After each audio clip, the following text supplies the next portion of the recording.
For Archbishop McCarthy Mavericks, the visitors, with a record of 25 wins and 4 losses. Number 1, Blade Bielski. Number 5, Richard Trotter. Number 9, Alex Rodriguez. Number 13, Jason Stettner. Number 14, Bernardo Garces. Number 17, Andre Martinez. Number 20, Michael Gigliotti. Number 34, David Thompson. Number 40, Ryan Castellanos. Number 41, Andres Nunez. Now let's meet tonight's starters for the Archbishop McCarthy Mavericks. Leading off playing center field, number 23, Adam Duarte. Batting second, playing second base, number 8, Jason Morozowski. Hitting third, the third baseman, number 22, Brandon Roberts. Batting clean at the shortstop, number 3, Nick Basto. Hitting fifth, the first baseman, number 25, Brian Gonzalez. Hitting sixth, the designated hitter, number 16, Ryan Sinzanich. Batting seventh, the left fielder, number 7, Eddie Silva. Batting eighth, the catcher, number 6, Michael Hernandez. And batting ninth, the right fielder, number 32, Jonathan Quintana. On the mound for the Mavericks, number 21, Nick Travieso. The assistant coaches for Archbishop McCarthy, Alex Fernandez, Nelson Santovenia, Rick Butner, and Cookie Abay.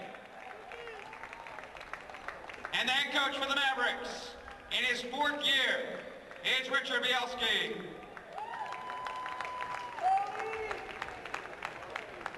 Now, for the Lakewood Ranch Mustangs, the home team, with a record of 23 wins and 7 losses. Number 1, Andrew Norton. Number 2, Kyle Benson. Number 5, Justin Otis. Number 11, Kevin Leone. Number 7, Brandon Llewellyn. Number 8, Cameron Percy. Number 15, Jake Axley. Number 17, Dom Leone. Number 18, Dennis McGinnis. Number 20, Barrett Holtree. Number 8, Joe Abrosino. Let's meet the starting lineups now for the Lakewood Ranch Mustangs. Leading off the pitcher, number 4, Seth McGarry. Batting second to shortstop, number 3, Justin Greenway. Batting third, the center fielder, number 24, Zach Larson. Hitting cleanup, the left fielder, number 9, Brandon King. Batting fifth, the third baseman, number 23, Brian Van Braken.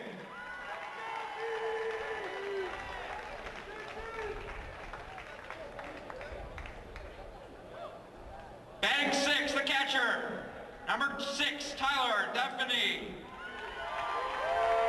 Batting seventh, the designated hitter, number 22, Brad Zunica. Batting eighth, the first baseman, number 13, Mike Lawley. And batting ninth, number 10, the right fielder, Connor Llewellyn. Playing second base, number 1, Andrew Norton.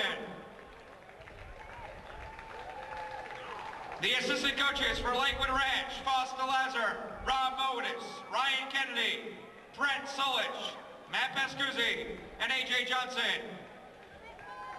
The head coach for the Mustangs in his 5th year is Mike Mullen.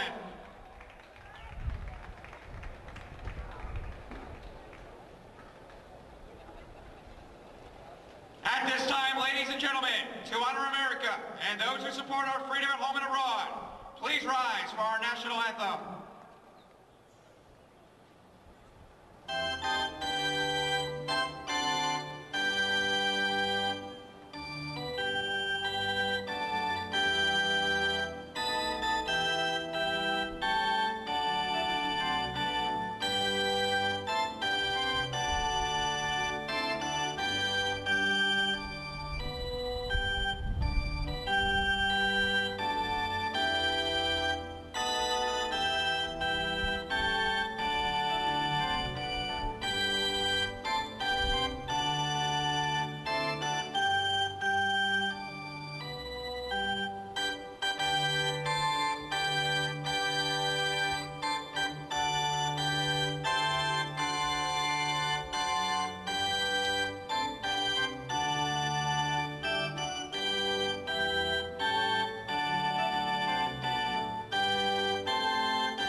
Let's play ball.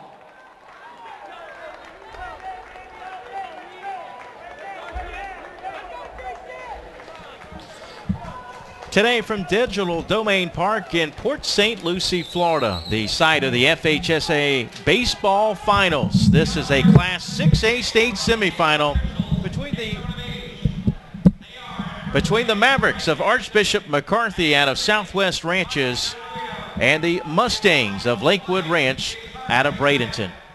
Hello everyone, I'm Mike Rideout along with Mark Schanbach. We welcome you back here to Digital Domain Park, the spring training home of the New York Mets. 1-6A semifinal is in the books. Pace a winner earlier today over Melbourne by the final score of 5-0. So Pace, which was state champions in 85, 90, 2006, and most recently in 2010, awaits the winner of this game.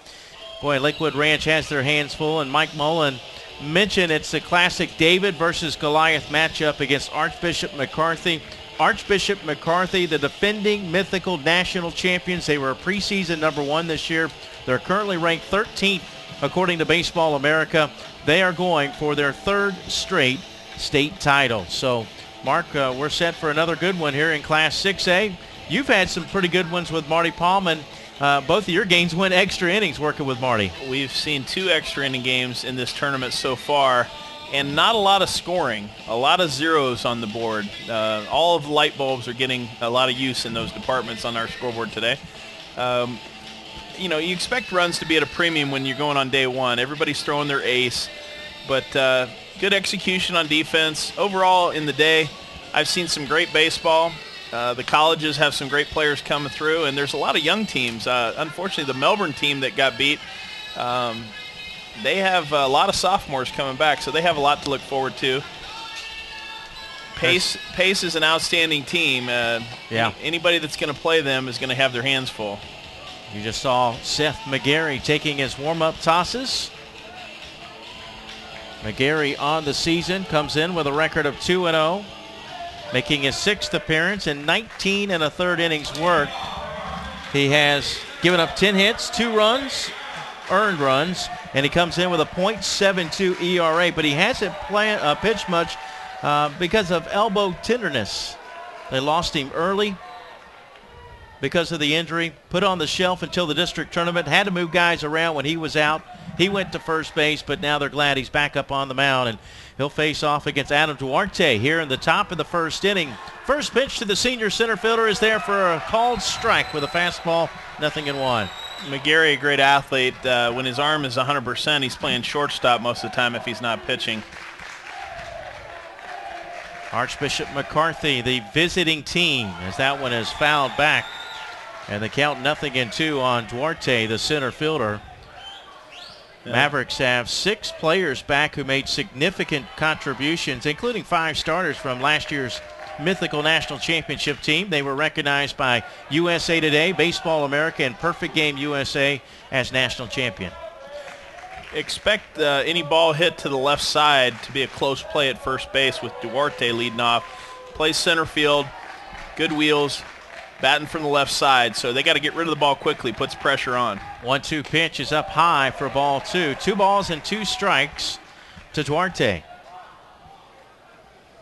Duarte headed to St. Thomas University. He leads the team with 27 runs scored, batting .323 on the year. Checks his swing. He takes this one high, and did he go around? No, they check it on the bases, and it's now full. 3 balls and 2 strikes as the Mavericks bat in the top of the first here at Digital Domain Park. 338 down the left and right field lines, 410 to straightaway center field. The 3-2 pitch swung on and bounced over to first, but Lally is there. He'll tag the bag for the first out of the inning. Before we run through the starting lineups, let's take a look at the defensive alignment for the Mustangs. We'll go with our wide look, our wide shot here to take a look at the infield left to right. Over at third base, Brian Van Vranken. Over at shortstop, Justin Greenaway. The second baseman is number 1, Andrew Norton. At first base, number 13, Mike Lawley. Tyler Dauphiné behind the plate catching. There in the middle of the screen, you see Seth McGarry, the starting pitcher. In the outfield left to right is Brandon King, Zach Larson, and Connor Llewellyn as Jason Morozowski hits this one to third, and the throw to first is in time for the second out of the inning. 5-3 on the putout. Quickly 2 outs here in the top of the first inning. Well, you've got to be pleased if you're McGarry getting off to a good start, getting the first 2 out. Especially getting Morozowski, who bats .466 on the year, leads the team in both average hits and triples. Here's Brandon Roberts, the third baseman. McGarry's most recent outing threw a 3-hitter against Winter Haven. Roberts second on the team with a .384 batting average. He's also second in hits with 33. And he leads the team, tied for the team lead and run scored with Duarte with 27. According to Mike Mullen, he's got the highest baseball IQ on the field of the ball players he has. Great leadership. And a good pitch there from McGarry. Called a strike, 2-1 now. 2 balls, 1 strike, 2 outs. Nobody on base, just underway. Top of the first inning in this Class 6A state semifinal. Fastball there for another strike. It's 2-2. The mark of all of the teams that have made it this far, these final 4 teams in each division, is they don't beat themselves. It took a 3-run homer to end an extra inning game just before we started this one. The 2-2 pitch swung on and missed. He struck him out. McGarry strikes out Roberts. It's a 1-2-3 inning here in the top of the first inning.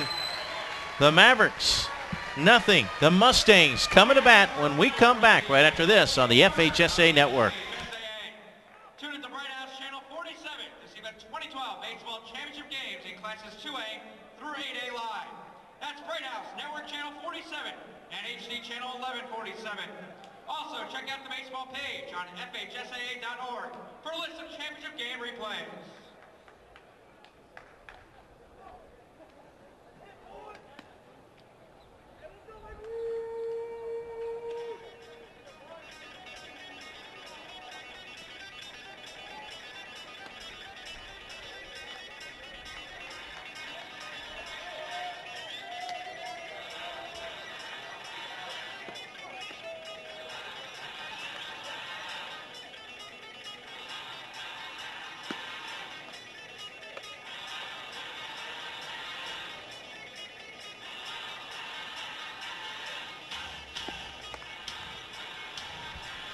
All right, welcome back to Digital Domain Park here in Port St. Lucie as we head to the bottom of the first. You see the wide shot there. Let's go over the defense for the Mavericks. At third base, Brandon Roberts.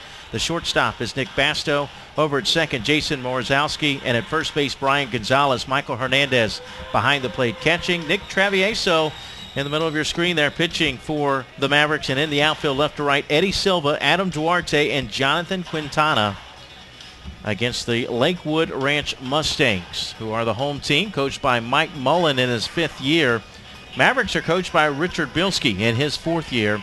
Lakewood Ranch out of Bradenton. Let's run through their starting lineup. At leading off the pitcher, number 4, Seth McGarry, a senior. Batting second, the shortstop, number 3, Justin Greenaway, a sophomore. Batting third at center field, number 24, Zach Larson, a senior. The cleanup batter's the left fielder, number 9, senior Brandon King. Batting fifth at third base, number 23, senior Brian Van Vranken. Batting sixth and catching, another senior, number 6, Tyler Dauphiné. Batting seventh, the sophomore DH, number 22, Brad Zunica. Batting eighth, the senior at first base, number 13, Mike Lawley. And batting ninth, the senior in right field, number 10, Connor Llewellyn. As you see, McGarry leading things off here in the bottom of the first inning. McGarry with pretty good speed. Well, a table setter needs to get on base any way they can. So batting in the leadoff spot, he's obviously had a lot of hits this year, 45, I believe, and 52 last year. So he's closing down on 100 within a 2-year span. That's a lot of base hits in a high school season. Yeah, so he's got a chance to reach the century mark here in the tournament, and he does lead the team with those 45 hits. He takes a strike from Nick Travieso as the 0-1 pitch is lined right to the third baseman, Roberts. Actually, it wasn't lined. I guess it was kind of on a hop over there. So 5-3 on the putout for the first out of the inning. Quick hopper off the turf. You know, all day the wind's been blowing, and we haven't had any precipitation or rain. So the grounds are getting harder as we go along. So balls that might not have got through earlier on might carry a little bit further on the hop. Here's Justin Greenaway, sophomore shortstop. First pitch is taken for a ball, 1-0. Greenaway batting .341 on the year, 16 ribbies, 3 doubles. As he hits this one into left field, that's going to be a tough play, but coming in, Silva. He wasn't playing that deep, and Silva will make the catch for out number 2. Eddie Silva was giving up a lot of room behind him, but 2-hole batter, he picked the right time to be playing shallow right there. Here's Zach Larson, who has signed with the State College of Florida. He's had offers to play football with USF and North Carolina State, but turned it down because he gave up football his senior year to concentrate on baseball. He's got a chance to sign a professional contract. The JUCO route, the best for him to make money. But this is a guy that had 45 hits last year, and he's up there in hits again this year. As Larson, did he get hit by the pitch? I guess he did. But I was just going to say Larson also with 43 hits this year. That's second on the team. So a hit batsman with 2 outs. We got our first base runner. There's Brandon King, the cleanup batter, left fielder. How about Nick Travieso on the mound? Travieso, one of 3 potential major league guys that we will see today. Earlier we saw Addison Russell from Pace High School, Lance McCullers of Jesuit, who tops out at 97 and will be a top 10 draft pick. Here's Nick Travieso, ranked number 33 in Keith Law's top 100 prospects list on ESPN.com, projected to go number 22 overall to the Blue Jays. Wow. There's a couple young studs on the Lakewood team as well.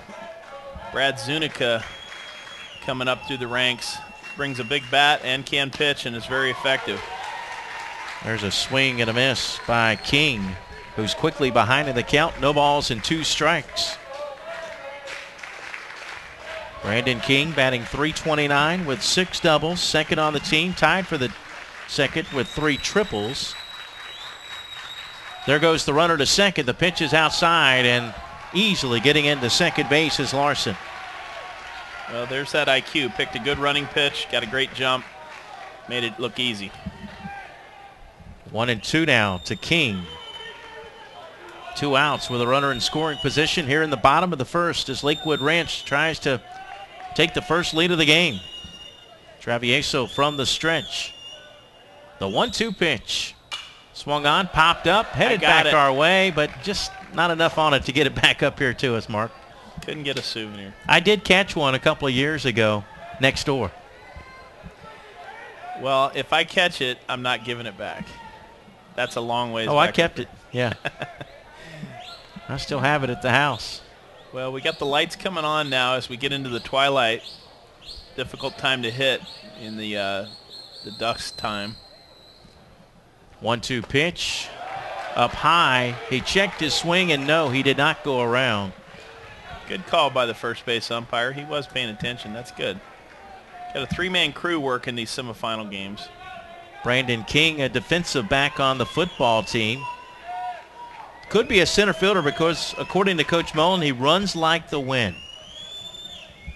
Speaking of the wind, we've had some wind today, but thankfully none of the wet stuff. The 2-2 pitch swung on and right between the legs of Travieso. However, there is Morozowski. He will throw him out. 4-3 on the putout, and that will do it here in the bottom of the first inning. No runs, no hits, no errors, a hit batsman, and one left on base. We've completed one. It's the Mustangs and the Mavericks scoreless at the end of one here in Port St. Lucie.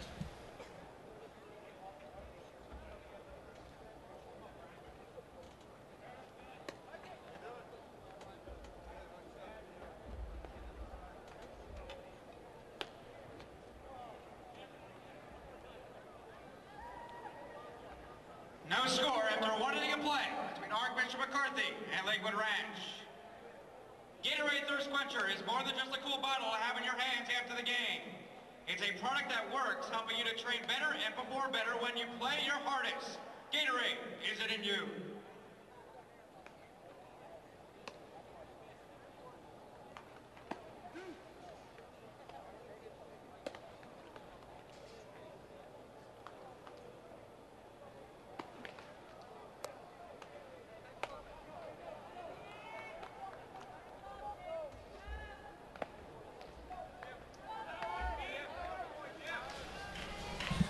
Fourth and final game here on day one of the 2012 FHSAA Baseball Finals. Ponte Vedra edging Clay in 5A earlier this morning. 1-0 in 9 innings. Jesuit falls to American Air. You got to feel bad for Jesuit. I mean, first of all, they finally get rid of Archbishop McCarthy, meaning, you know, it was Archbishop McCarthy who defeated Tampa Jesuit both times in winning back-to-back. And now Jesuit falls today in extra innings, 8 innings, 3-0, as they fall on a 3-run homer to American Heritage in the 8th inning. And just having trouble putting it together and winning a championship, even though they came in as the #1 team in the country. Well, Lance McCullers went 6 innings, a sure top 10 pick, most likely. He went 6. They brought in from the bullpen. They brought in their #2, big left-hander. And he got him into the 8th, but surprising, a #9 hole hitter hit a 3-run home run. Wow. Go figure, right? This is Nick Basto heading to FIU, leading the team in RBIs with 38. He's also leading the team in doubles with 7, home runs with 3, tied for the team lead in home runs with Travieso. Second on the team with 4 triples. The 3-1 pitch, fastball fouled back to the netting, 3-2. Seth McGarry retired the side in order in the top of the first. Here comes the pitch. Up and in, ball 4. So 1 walk to go along with 1 strikeout. And that'll bring up the first baseman, Brian Gonzalez. First baseman, number 25, Brian Gonzalez. Gonzalez, one of 3 sophomores in the starting lineup tonight. A couple of juniors and 4 seniors. Well, our top teams like Archbishop McCarthy are going to have hitters top to bottom in the lineup. A magnet baseball program bringing talent at every position. You can't go to sleep on any hitter. Basto leads off of first. The throw is close but not in time.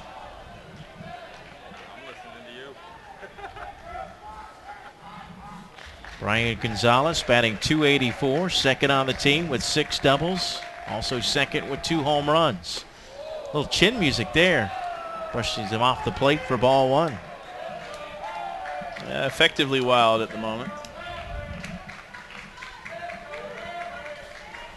Archbishop McCarthy had 2 players drafted last year who decided to go to college. Alex Fernandez went to Miami. Joe Brizuela went to FSU.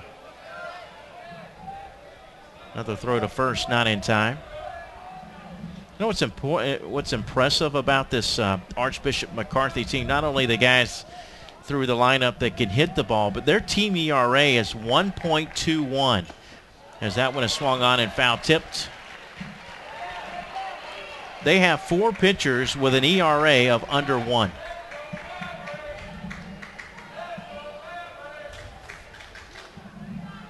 One ball, 1 strike. Runner at first, nobody out here in the top of the second inning. Another throw to first. Bounces in there. Outfielders playing medium depth. Middle infield playing for the double play ball. First and third, even with the bag. There goes the runner, swung on and fouled back. A big hitter like Gonzalez putting the against Nick Travieso. Hard throwing righty. Working with a 5-1 lead. McGarry approaching 100 hits in 2 years. Needs 3 hits to hit the century mark. Called strike, and it's quickly 0-2.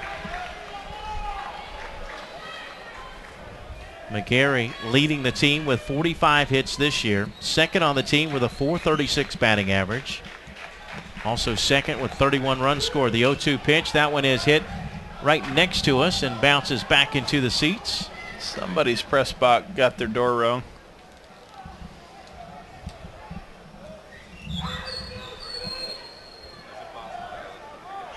Well, no nonsense from Travieso, coming right at the hitters. 0-2 pitch, lined right to the third baseman Roberts. He'll make the catch for the first out of the inning. Brandon Roberts records the out. 1 out. Here's Justin Greenaway, the shortstop. The sophomore lined out to the left fielder back in the first. He's 0 for 1.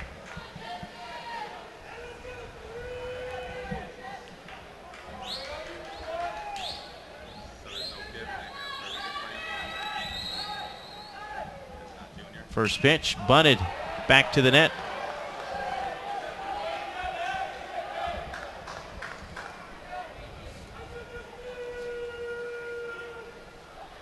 Greenaway batting .341 on the season, 3 doubles, 16 runs driven in.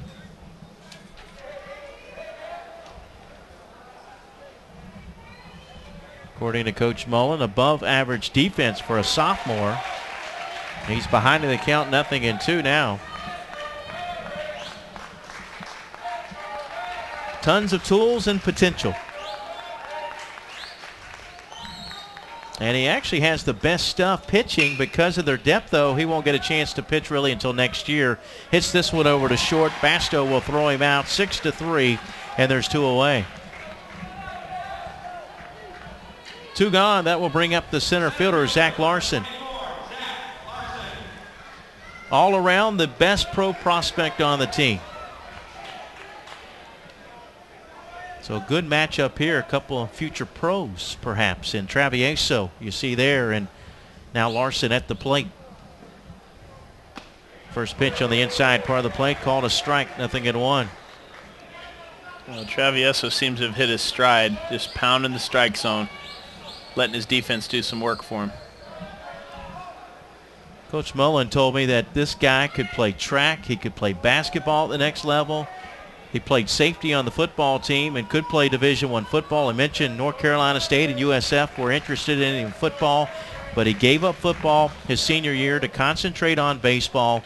He has signed with the State College of Florida in Bradenton, but has a chance to sign for some big bucks. Well, Mike, when I was in high school, I could play track, but it was the kind of track you built model trains with. 2-1 pitch. That one is lifted into right field, but Quintana is there, and it's a 1-2-3 inning for the first time tonight. Mustangs go quietly, and that will do it for the third. We head to the top of the fourth. Mavericks still leading the Mustangs here in Port St. Lucie.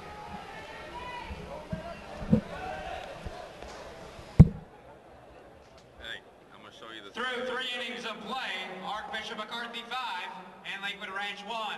For the Mavericks, 5 runs, 4 hits, and 0 errors. And for the Mustangs, 1 run, 2 hits, and 1 error.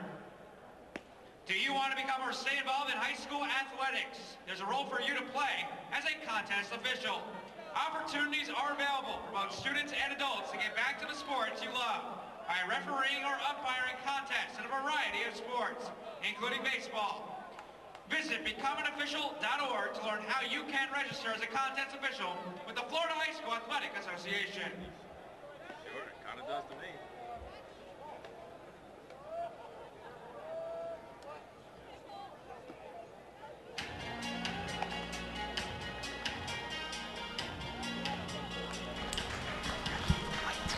Mavericks will send up 8, 9, and 1 here in the top of the fourth inning against Seth McGarry. He's back out on the mound. McGarry went through a rough second inning in which he allowed 5 runs on 3 hits. There were 4 walks in the inning. Last inning, he walked Basto to lead off the inning, but then Basto was caught stealing. Michael Hernandez, the catcher, will lead things off. Hernandez walked, and then courtesy runner Blade Bilski came around to score. First pitch is there for a called strike. Well, I can actually see what I'm doing now, Mike. Got the lights on here inside the press box. Hey, we're hiding the light switch behind the cooler over there. This one's fouled back to the netting. 0-2.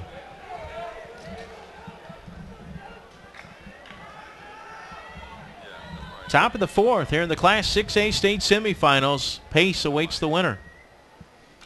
Swung on and fouled back.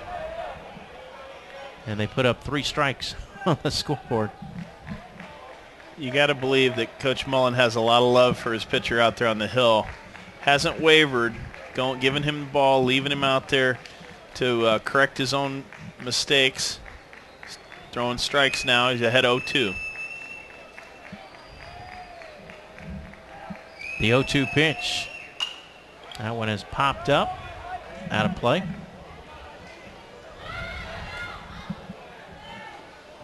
Yeah, if I'm a coach right now and my team's down by 4 early, I would be just telling them, look, the greater the adversity, the greater the triumph. Let's just keep battling. Let the game play out. Do what you can do. Don't worry about trying to hit the 5-run home run because it's not going to happen. Mike Hernandez batting .283.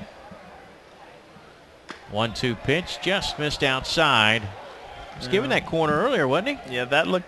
Maybe he thought it was high. I don't know. It certainly wasn't any further out wide than some calls earlier. 2-2 pitch. That one's low for a ball. 3-2. I don't know. Maybe Seth McGarry didn't send Christmas cards to the umpire this year. The 3-2 pitch. Swung on, a little soft liner over to second. One hops to Norton, and he brings Lolly off the bag with a throw. The ball had a lot of spin to it, so when it hit the dirt, it sort of checked up, and the momentum of the fielder heading toward the foul line took him off balance, and as he tried to turn and make a quick throw, drew the first baseman off the bag. Well, I think a good throw would have gotten him out at first base. But I would definitely give an error to that play. You would score that an error? I would. Tough play, but nevertheless. One that should have been made. And do we have a runner? I said Bilski. All right, I think that might be Bilski again. The courtesy runner, it is Blade Bilski, who ran earlier for Hernandez. This one bunted back beyond the netting into the seats by Quintana, and fans are making some noise. Someone must have made a catch. Beyond my view, I couldn't see it. Well, trying to regain that extra run they gave up, looking to bunt him over.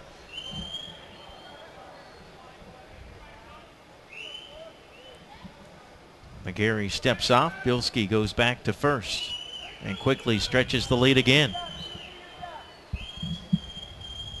0-1 pitch, bunted, foul again over the first base dugout. Strike 2. Quintana caught looking in the second inning. He's 0 for 1. Top of the order on deck. Mavericks with a 5 spot in the second inning. 4-run lead. Throw goes to first. Bounces away, but right to Norton at second.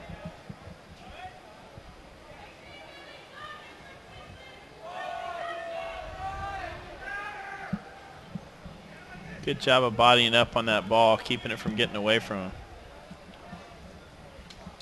Well, I mentioned earlier that Lolly can save a run or two on with his defense. That's Coach Mullen talked about his play at first base. This one's bunted back to the seats with 2 strikes.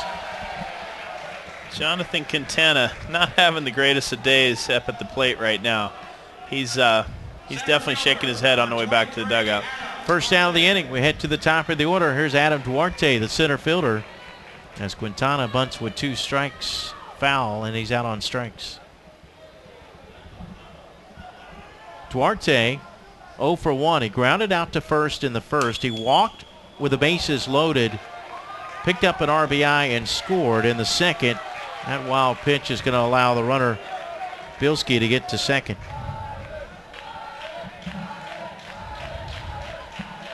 Mavericks trying to plate another run here in the top of the 4th inning. Well, we'll see if the unsuccessful bunt cost him a run here. Had he bunted him over, that wild pitch would have moved him to third. And the St. Thomas University signee hits that fair down the third base line.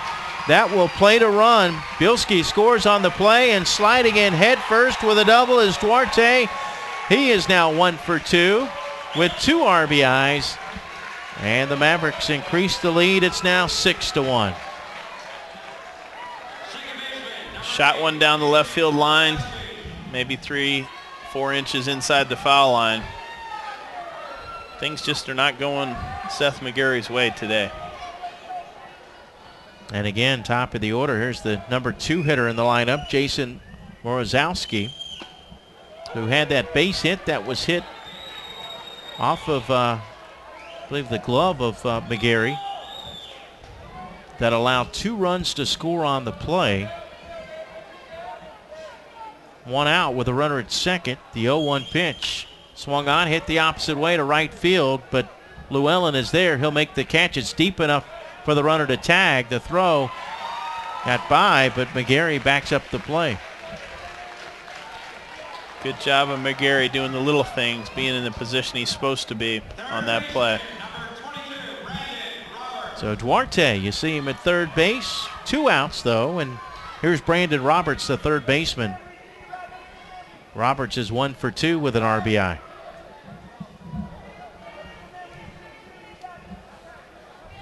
Roberts second on the team with a .384 batting average. Tied for the team lead with 7 doubles. Also leads the team in runs scored.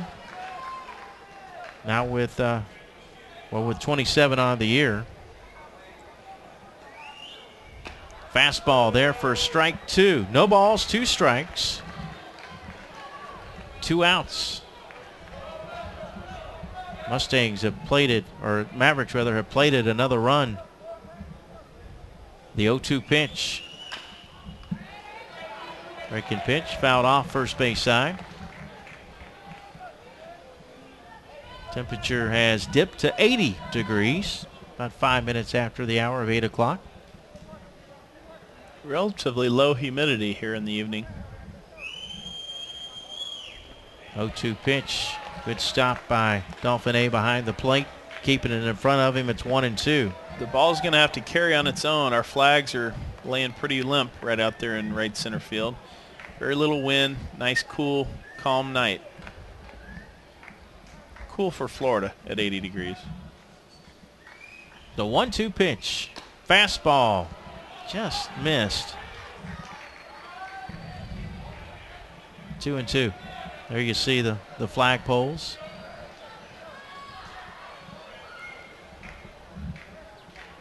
Complete opposite in Claremont for the FHSAA softball finals. Boy, I tell you, the wind was blowing out to left. And Howling, and the flag was, you know, fully erect. The 3-2 pitch, reached down for this one and pops it up to second. Actually, the first baseman, Lally, is there. He'll make the catch. And that will end the inning for the Mavericks here in the top of the fourth. But they do plate another run on one hit and an error. There was also one runner left on base. We head to the bottom of the fourth. Mustangs trail by 5. They will send up 4, 5, and 6 when we come back.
Welcome back to Digital Domain Park, spring training home of the New York Mets. The site of the 2012 FHSAA Baseball Finals. This is a Class 6A state semifinal.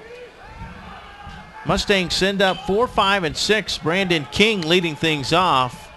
Travieso throws low, and Gonzalez can't hold on to it at first base. Well, that should be an error on the pitcher. And that would be the first error of the game against the Mavericks. It'd be interesting to know if Coach Mullen proposed that or if that was on his own. That was an interesting play. Put the pressure on the pitcher to make a play, try to break him out of his rhythm, and sure enough, made a poor throw. There's the third baseman, Brian Van Vranken, caught looking back in the second. Throw to first, not in time. I find it very unusual that number 4 hitter would bunt in a situation where you're down by 5 runs, but it was effective. They got a base runner. That's what they need. Trailing by 5 runs here in the bottom of the fourth.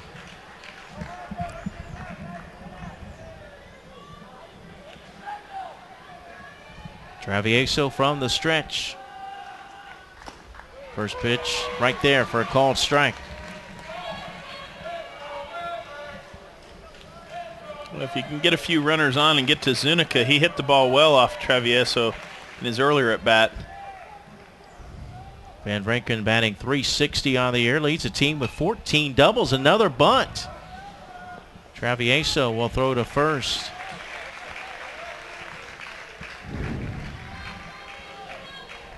Not sure if he was trying to sacrifice there or, like you said, maybe trying to shake things up a little bit and force Travieso to make a play.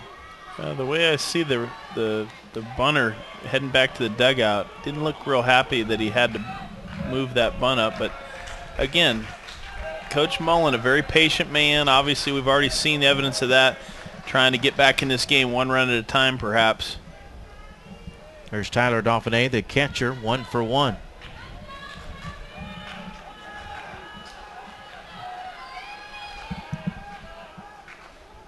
First pitch is low for ball 1. 1 ball, no strikes. This is the second Class 6A state semifinal. Earlier today, it was Pace defeating Melbourne 5-0. Melbourne was making its first appearance since the late 60s. That one hit to shortstop. Basto throws him out 6-3. as King moves to third, but now there are 2 outs. Pace, meanwhile, in their 3rd consecutive Final Four. They won the state championship in 5A in 2010. So looking for their 2nd state title in the last 3 years. And it may come against Archbishop McCarthy, which is looking to three-peat. Does it count as a three-peat if you switch divisions? Did they go up or down? I think it's still got to be considered a three-peat. Did they move up or down? Lakewood Ranch. Or no, Archbishop. Or Archbishop McCarthy, they moved, well, I should know this off the top of my head. I'll give them a three-peat either way. They moved up. Then I give them kudos because if they can three-peat. They were 2-time defending state champions. I started to say 5A, but they were actually in 4A. And they defeated Tampa Jesuit both times. This is Brad Zunica, who doubled home a run in the 2nd. He bats with a runner at 3rd, but again, there are 2 outs. Zunica looking to pick up another ribby. And he calls timeout.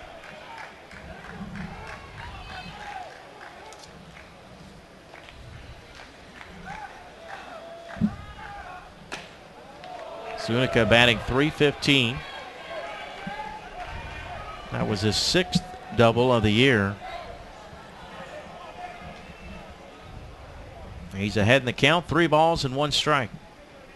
Good hitters count, looking for that fastball he can turn on. Tried to call timeout. It wasn't offered, and he fouls this one out of play, 3-2. He got the fastball, and he got a good hack at it. He just fouled it off, though. Didn't square it up. Interesting to see if he gets another fastball or if a string is pulled or a breaking pitch is thrown here now.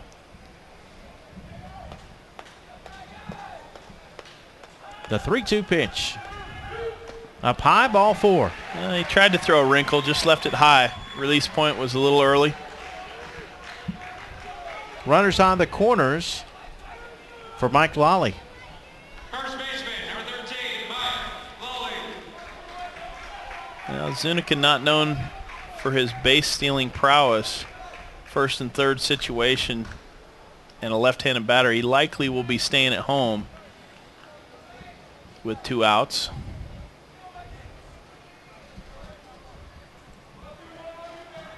King at 3rd, Zunica at 1st. As Travieso works from the stretch with 2 outs. Popped up behind home plate, but this one actually will get back to the seats. Lally is 0 for 1. He popped up to 3rd in the 2nd inning. Lakewood Ranch's cause would be greatly improved if they could get a bouncer, wild pitch, or a pass ball right here. Move the runner up and score a run. They'd like to get that run back that the Mavericks scored in the top of the 4th. 0-1 pitch won't be made. Travieso stepped towards 3rd, looks back to 1st, does not throw.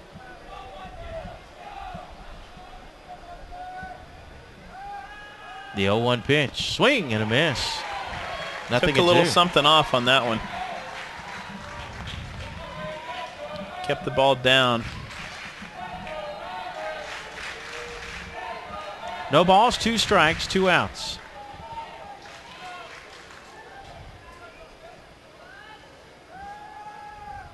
Oh, 2 pitch is fouled out of play.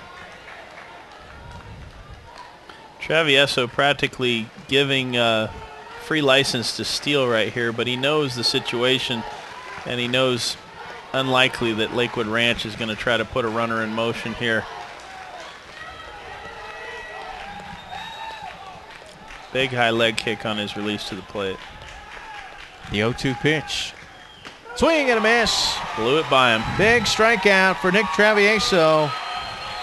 That will end the threat for the Mustangs. Travieso picks up his 3rd strikeout of the game. So we head to the 5th. Mustangs trailing the Mavericks here in the Class 6A state semifinals from Port St. Lucie. For the Mavericks,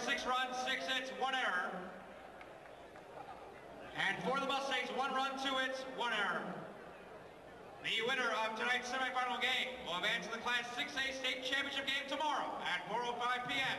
against Pace.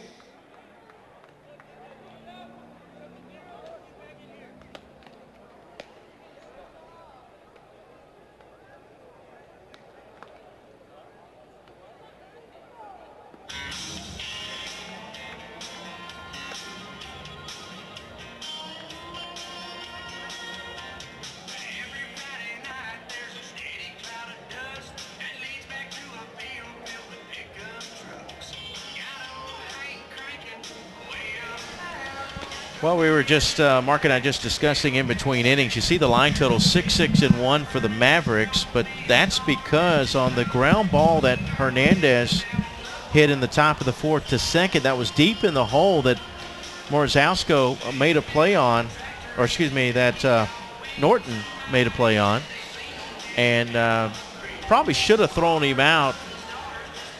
We ruled it an error because he should have been out, but apparently it's been ruled a hit. So that would explain that extra hit that we did not have. So in other words, 1 run on 2 hits and no errors in the top of the fourth. And here in the top of the fifth, batters 4, 5, and 6. Nick Basto hits this one high in the air. And it's back down. Take till Friday to come back down. It comes back to the seats out of play. No one harmed. That was a moonshot there. Well, the Mustangs are going to have to really dig deep to come back from this deficit. We're halfway through, and this one hit right back to us and just below. Just shy. Just below our booth here. Need my fishing net to reach out and grab that one. That one was close. Closest we've had so far. 0-2 pitch in the dirt, 1-2. Basto has walked twice and scored. FIU signee leads the team with 38 ribbies. 13 more than Morzowski, who's second on the team. The 1-2 pitch, bounced foul, third base side. Yeah, the Mavericks are up there hacking away, looking to extend their lead.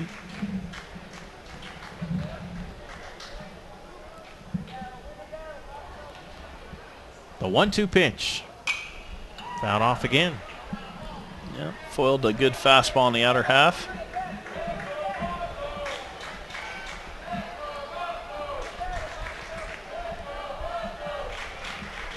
The 1-2 pitch. Called strike 3. McGarry gets his 5th strikeout of the game. And his pitch count is starting to add up too. We got activity since the beginning of the inning in the bullpen. 1 out for Brian Gonzalez, the first baseman. Still appears to be Brad Zunica, the sophomore, down there in the bullpen. Curveball called a strike. Gonzalez has struck out and grounded out to short. This one popped up back to the seats just below us. 0-2.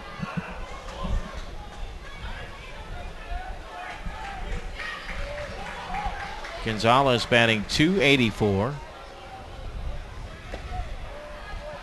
Second on the team with 6 doubles. Also second on the team with 2 home runs. Archbishop McCarthy batting .319 as a team.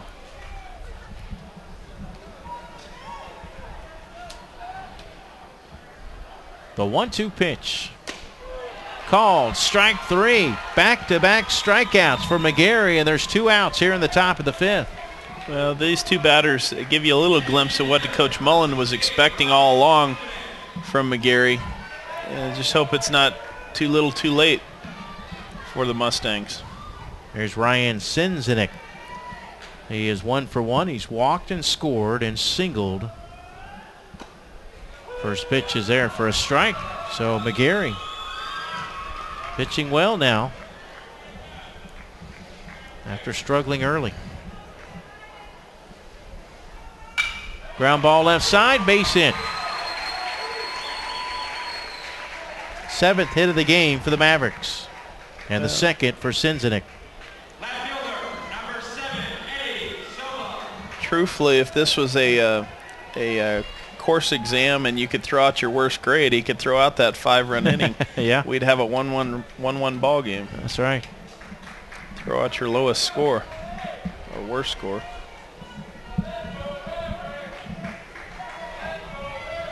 Eddie Silva batting now. He's 1 for 2 with an RBI. First pitch is called a strike.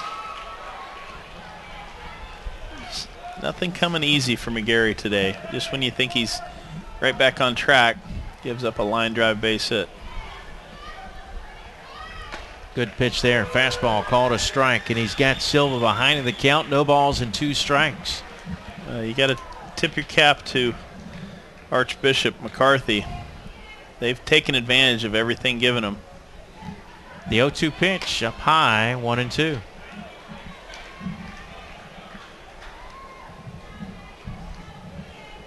Top of the 5th, Archbishop McCarthy with 5 in the second, 1 in the 4th, leading at 6-1. Lakewood Ranch got their run in the second. Count evens now, 2 balls and 2 strikes.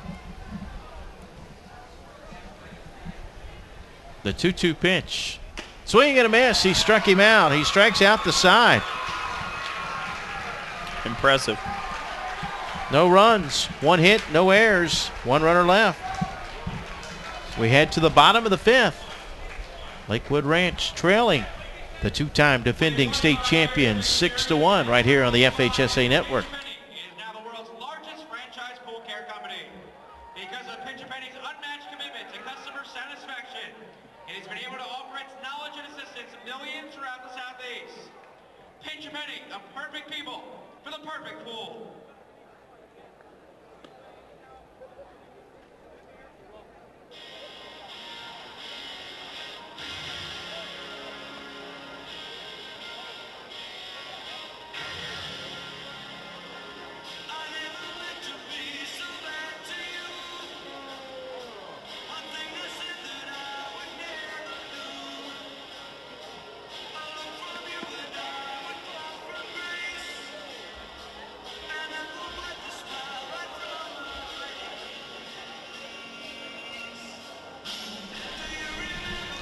Well, we have a new change defensively for the Mavericks in left field. The new left fielder is now Richard Trotter.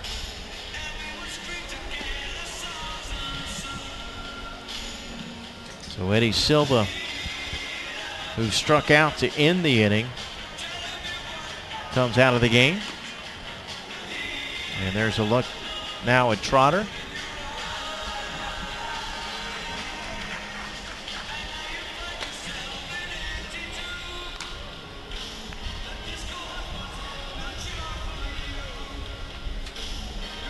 Archbishop McCarthy, state champions in 2011, 2010.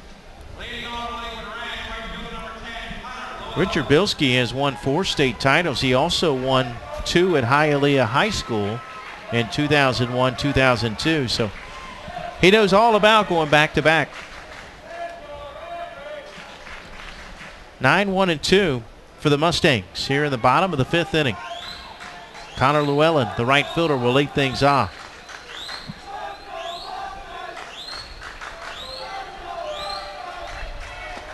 First pitch is taken outside for ball 1.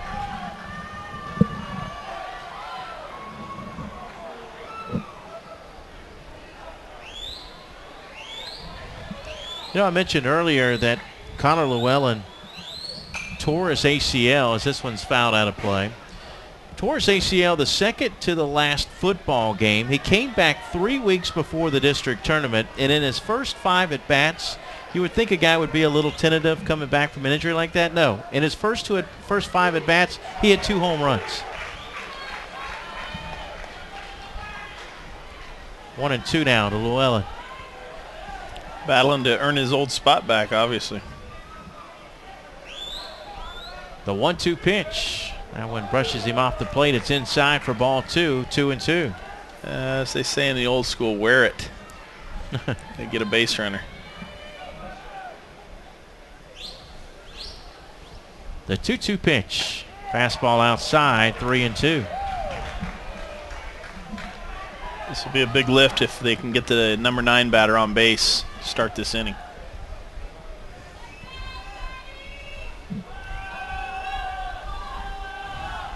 Another fastball hit foul back to the netting. Good job by the hitter Llewellyn attacking that pitch, not looking for a walk, trying to earn his way on. He'll take one, but he's not going to get called out on strikes, it doesn't look like. Only the 10th game for Llewellyn because of the injury. Swing and caught the umpire. Umpire's hand. It's that one was fouled off at home plate.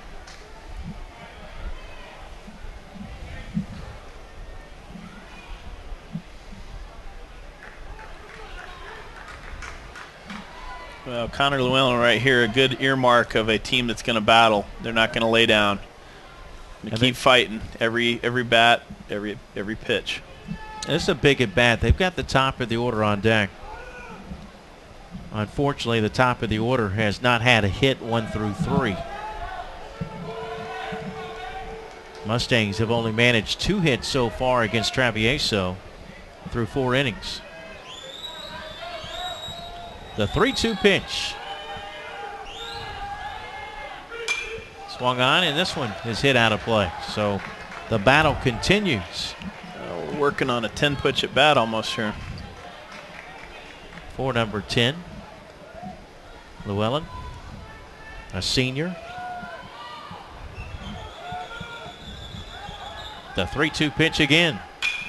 That one hit pretty well to left field. If it stays fair, it could be gone, but it's a foul ball. That ball hooked foul on the last third of its flight. It took a left-hand turn, avoiding being a foul pole home run. We almost had our second home run of the tournament.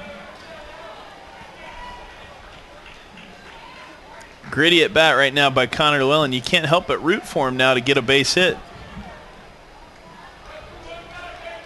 Or just get on base, period. Travieso has walked 1 and hit a batter. And he delivers a called strike 3 here. 4th strikeout of the game for Nick Travieso.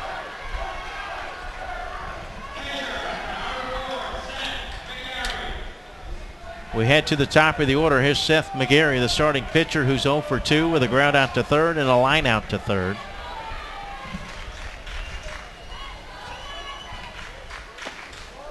First pitch to the senior inside for ball 1. McGarry, second on the team with a .436 average.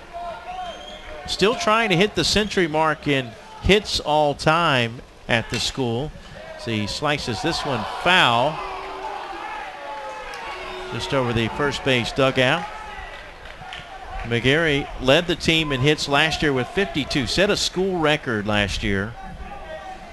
And with 45 hits, he's 3 hits away from 100 in 2 years. Mike, he could sure use one right here to lift his spirits and put a little energy into this ball club. 1 ball, 1 strike, the 1-out pitch. Ball down, just missed. 2-1.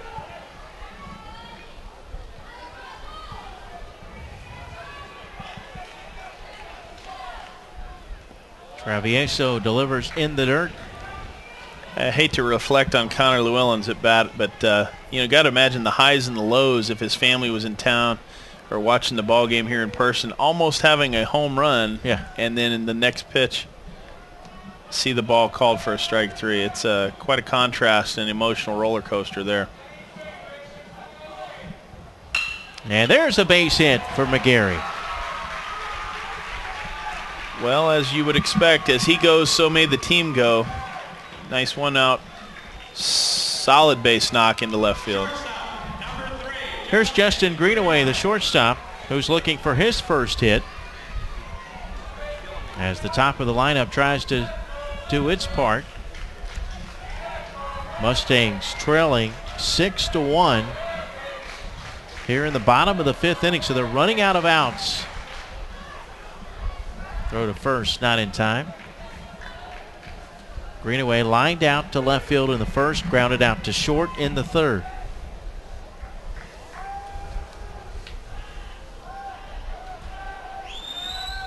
Greenaway batting .341, fouls this one out of play right side. Well, Lakewood Ranch needs base runners. Throw Travieso off his timing, get him out of that windup, get him out of his groove. Hopefully find a chink in the armor here to get a big inning. The 0-1 pitch. Chased one out of the strike zone for strike 2. That's not going to help the cause there, putting himself in a hole 0-2.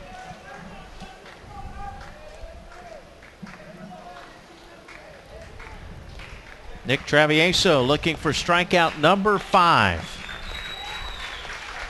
With your leadoff guy on, do you dare run down this many runs? You don't want to get a strike him out, throw him out either. 0-2 pitch, hit out of play right side. I think the greater fear would be the line drive double play. Right. Or the pop-up can't get back in time double play.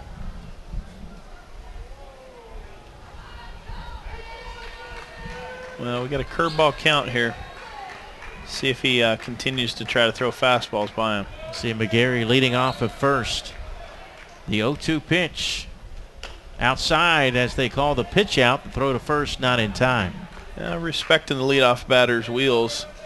Just making sure.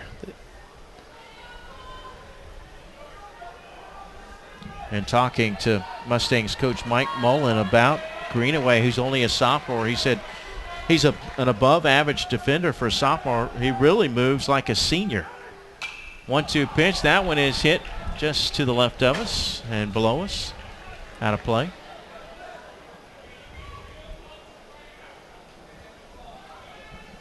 Count remains 1-2 on Justin Greenaway, the Mustang sophomore shortstop. The 1-2 pitch. He chased it. Second strikeout of the inning for Travieso. First time Greenaway is out on strikes, and there's now 2 away.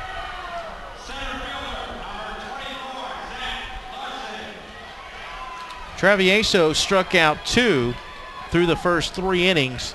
He has struck out 3 through the last inning and 2/3. Well, Zach Larson's certainly capable of hitting one over the outfielders' heads. They're not playing particularly deep. Average depth right here. With 2 outs, runner be moving on any contact, so anything in the gaps or over their heads would score a run. Larson hit by a pitch and a fly out to center. Pitch is called a strike. The throw to second, not in time. Stolen base for McGarry.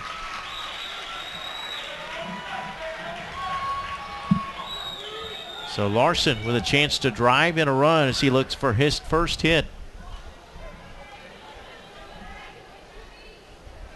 Coach Mullen trying to shake the tree to shake a run out. Stealing second base with 2 outs, putting a runner in scoring position. Now it won't take an extra base hit. Any routine single should score McGarry. We talked about the athlete that Larson is. He can run track. He could play basketball, both at the next level. He could play football for a Division I team. Had some offers on the table to play football, but he's stuck with baseball. Swing and a miss, strike 2 to Larson. All around their best pro prospect.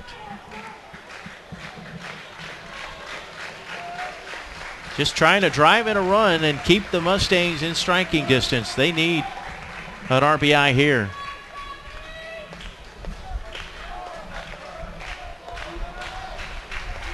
The 0-2 pitch. Up and in, 1-2. Well, Lakewood Ranch fans trying to get into it, help give some extra life and energy.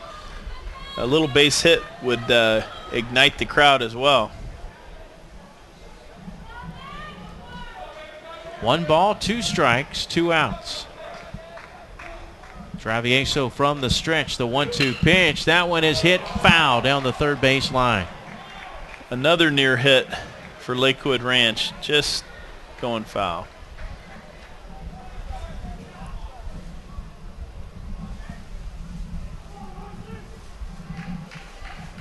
Temperature has dipped now to 78 degrees as the wind picks up.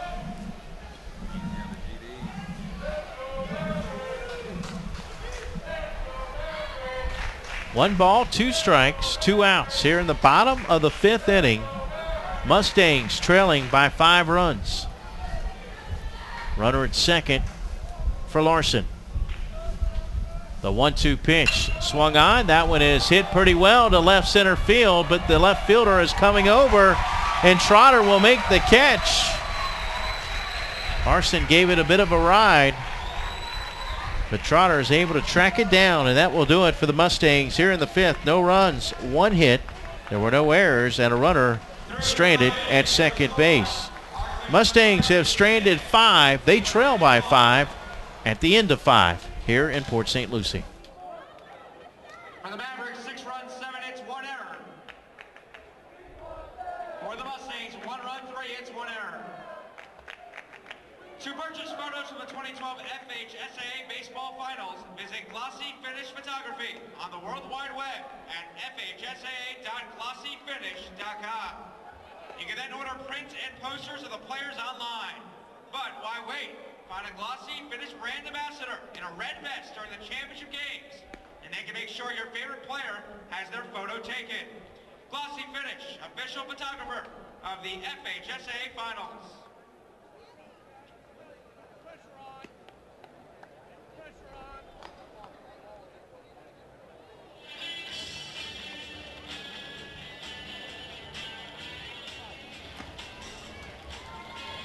Well, we have a new pitcher for the Mustangs. That will do it for Seth McGarry, who went 5 innings, allowed 6 runs on 6 hits. We got a new pitcher out there, Mike. It's going to be Brad Zuniga, the designated hitter. First time I ever saw him pitch, he was probably 12 years old, playing for a team out of the Gulf Coast area called the Gulf Coast Greyhounds. Very high caliber travel team. Knew right then and there he was going to be a good one. I had no idea what a good hitter he would turn out to be, but I knew he'd be a good pitcher. Well, Zuniga's 4-2 on the year, making his 12th appearance. 32 in a 3rd innings pitched. He's given up 43 hits, 16 earned runs. He's walked 13 and struck out 19. He comes in with a 3.46 ERA. And his first pitch here in the top of the 6th inning to Michael Hernandez is there for strike 1. Got an outstanding changeup. Has been tuteled. His tutelage has come under some pro pitchers. Mark Guthrie was the coach of the Gulf Coast Greyhounds. Mark Guthrie pitched in the Kansas City Royals organization. 1-1 pitch. Low and outside. Ball 2, 2-1. Big Z, as they call him. He's works quick, throwing strikes. His 2-1 offering. Fastball hit right back up the middle, base hit. 8th hit of the game for the Mavericks. Interesting to note, he worked from the stretch even with nobody on. Must be used to coming in relief.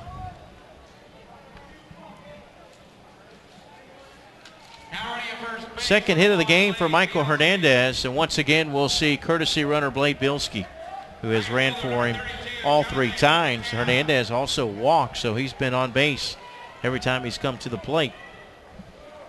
Here's Jonathan Quintana, who has struck out twice. He's 0 for 2. Zuniga on the hill, just a sophomore. See if he's going to have to go field a bunt on this play. And yes, he is. Throw to first will be in time. Perfect sacrifice bunt to the right side. Well executed. Nice to see that occasionally. Center fielder, number 23, Adam Duarte. By the way, Zuniga, just a little more information on Brad, the sophomore, has a power changeup. Very good arm, throws 82 to 83 miles an hour. Not exactly sure what a power changeup is, but I'd like to see him up closer so I could figure that out. Well, I asked Coach about that, and he said it looks like a fastball, but it's a breaking pitch that kind of fools you. Okay. Could see that. Basically, it's a fast arm motion, just like a fastball, but the grip or whatever takes the speed off of it. Gives you no indication that the off-speed pitch is coming. Brad was good size, 6'4", 225. Delivers inside in the dirt for ball two. Looks like he's threw a couple of those power changeups right there. Just bouncing them up there, though. 5-run lead for the Mavericks. Trying to add another run. Runner at second with one out. Swung on and hit out of play. Well, the beauty of the changeup or the power changeup is it makes your regular fastball look 2 or 3 feet faster because hitter can't tell which one's coming. It makes it difficult to time a hitter or a pitcher. That one's in the dirt for ball 3, and the count is full. And if you're going to miss with a changeup, that's where you want to miss, is down in the dirt, something you can't get hurt on. You don't want to miss up. Duarte has driven in a couple of runs. He doubled down the left field line his last at bat. He takes a 3-2 pitch high for ball 4. Archbishop McCarthy ranked 13th according to Baseball America, one of 9 nationally ranked teams here this week. Well, they certainly came into this game the favorite, and were given some lovely gifts in the second inning that helped them out.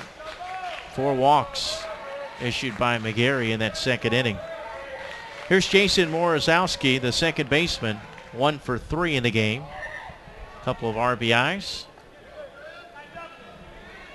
Takes the first pitch for ball 1. Runners at first and second with 1 out. Zuniga from the stretch. It's 1-0 pitches there. It's 1-1. Good location on that fastball. Good pop on the outside corner. Championship games coming up tomorrow. At 4:05, it will be the Class 5A state championship game. Ponte Vedra and American Heritage of Plantation. American Heritage ranked 6th nationally in the ESPN poll, 14th according to Baseball America, as that one misses for a ball. Again, that's at 4:05 tomorrow. And then also tomorrow, the 6A state championship. Pace awaits the winner of this one tomorrow night at 7:05. That one is bounced over to third. This could be a double play. And how about the play? Did he snag that with his bare hand? I believe that was the play of the day. That ball was right over the bag, and wanting to turn to double play, he grabbed it with a bare hand, stepped on the bag at third, and fired across. Nice play at first base, too, to pick the ball out of the dirt to complete the double play. 5 unassisted to 3, and that will do it for the Mavericks here in the 6th. They threatened but failed to score. No runs, 1 hit, no errors, a walk, and 1 runner left on base. So we head to the bottom of the 6th. The Mustangs need 5 runs. They'll send up the middle of the order when we come back. Field turf has proven time and time again to be the safest, highest performing, and most durable surface on the planet. Field turf, the ultimate surface experience.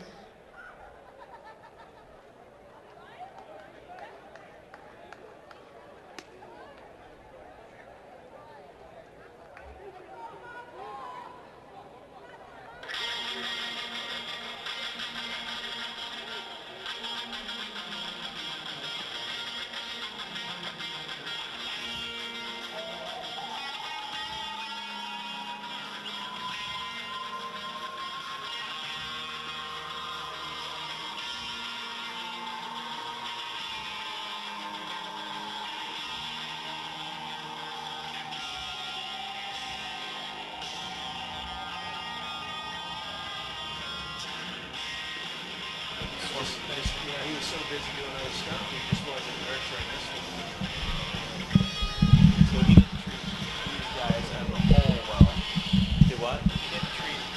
Right. All right, welcome back as we head to the bottom of the 6th inning. Mike Rideout, Mark Shand back with you here on the FHSAA Network. Brandon King will lead things off for Lakewood Ranch. The Mustangs need 5 runs, and they've got 2 innings to do it. But runs have been tough to come by. Base runners, too, against Nick Travieso. Again, ranked number 33 in Keith Law's top 100 prospects list on ESPN.com. Projected to go number 22 overall to the Blue Jays. We could have 3 first-round picks playing today. We saw Addison Russell of Pace earlier today. He's projected by Law to go 30th overall to the Yankees. And Lance McCullers Jr., he actually has him ranked a little bit lower at 25. We've seen other projections where Lance McCullers Jr. is a top 10 pick. I'm not sure if Travieso's on a pitch count, but Ryan Castellanos, number 40, is warming up in the bullpen. Oh, that ball hit him in the shin. Bounced right to the first baseman for an easy out. That'll be scored 1-3 on that putout. Kick saving a beauty. So Brandon King retired for the first out of the inning. Here's Brian Van Vrinken. Third baseman, number 23, Brian Van Van Vrinken. Vrinken is 0 for 1. Struck out and sacrificed.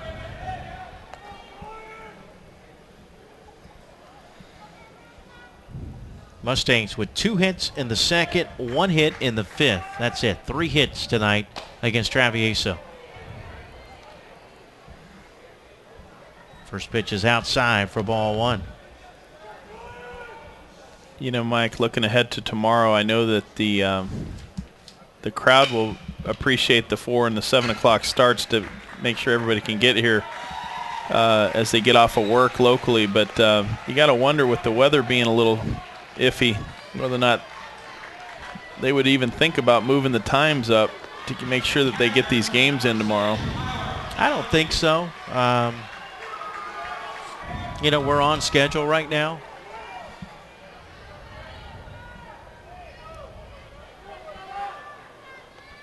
I think it's possible that they could do that in the future for games that are scheduled, but they try to stick to the schedule as much as possible. First pitch to the next batter, Tyler Dauphiné, is called a strike.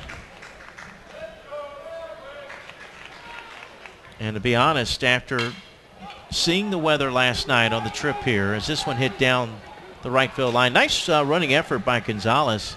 Stuck the glove out there but couldn't come up with it. And then after, you know, a little bit of rain on the trip over this morning, and then not having any rain at all today, I'm feeling pretty good about things now. Not to say that we won't have rain at any point.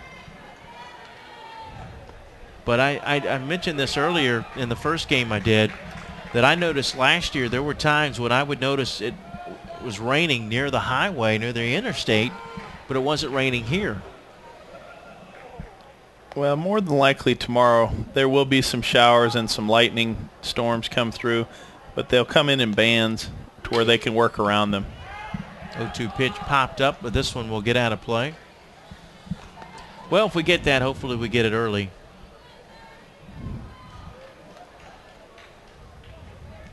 And if we're going to get it in the afternoon, hope we get early afternoon. And Travieso with 2 quick outs here, looking to punch out batter. He's only retired the side once tonight in order. Tyler Dauphiné trying to keep it from being a 1-2-3 inning. The 0-2 pitch. Called strike 3. Wow. On the inside part of the plate, Travieso retires the side in order. So the Mustangs are down to their final 3 outs offensively, but will go to the top of the 7th first. We'll see if the Mavericks can pick up another insurance run. They lead by 5 here on the FHSAA Network. For the Mavericks, 6 runs, 8 hits, 1 error. For the Mustangs, 1 run, 3 hits, and 1 error.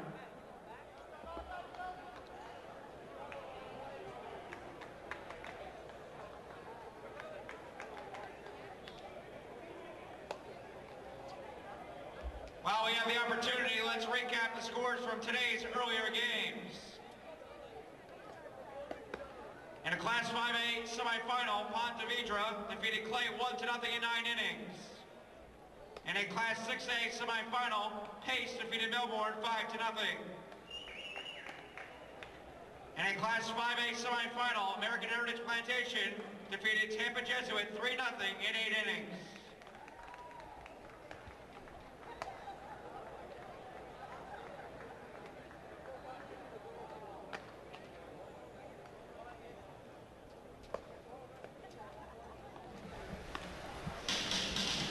All right, so we're 1 inning away now from determining our matchup in Class 6A. We know who will play in Class 5A tomorrow. American Heritage in 8 innings today got a 3-run homer from the number 9 hitter in the order to beat Tampa Jesuit, the number 1 team in the country. 3-0 in 8 innings was the final. Another game that went extra innings. Ponte Vedra defeated Clay of Green Cove Springs 1-0 in 9 innings. So it'll be Ponte Vedra. Boy, I tell you, that's your classic David versus Goliath there. Ponte Vedra against American Heritage. American Heritage ranks 6th nationally.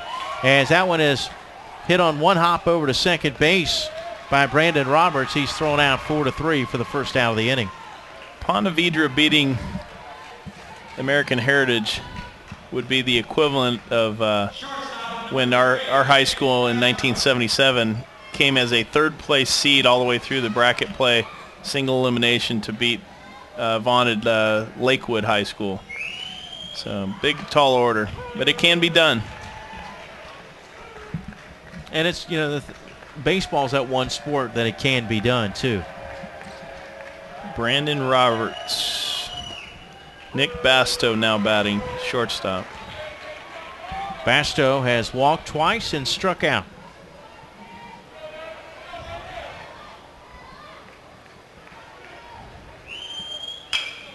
As that one is hit just foul down the third base line. 0-2 to Basto, who is signed with FIU. Leads the team with 38 runs driven in.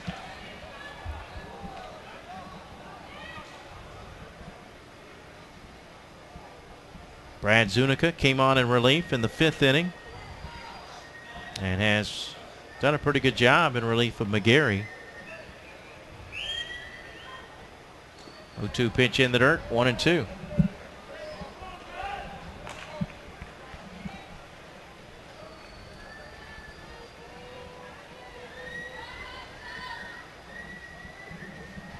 Although no one on base, you alluded to the fact that he does work from the stretch, but it seems to work for him. Basto is out on strikes for the second out. It looked like the power changeup that got him right there.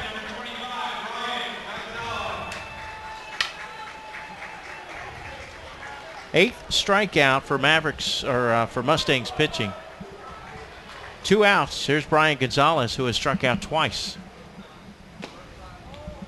First pitch taken low for ball 1.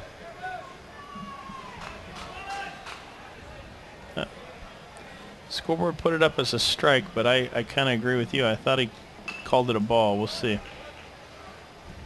That was fouled back. See if the umpire gives us an indication if it's 1-1 or 0-2. Can't see that far. Looks like he put up 2 fingers, though. 2 hands. Well, now we know it's 2 strikes. We know it's 2 strikes. We just don't know if there's any balls. So you watch his left hand and see if he gives any indications on the left hand.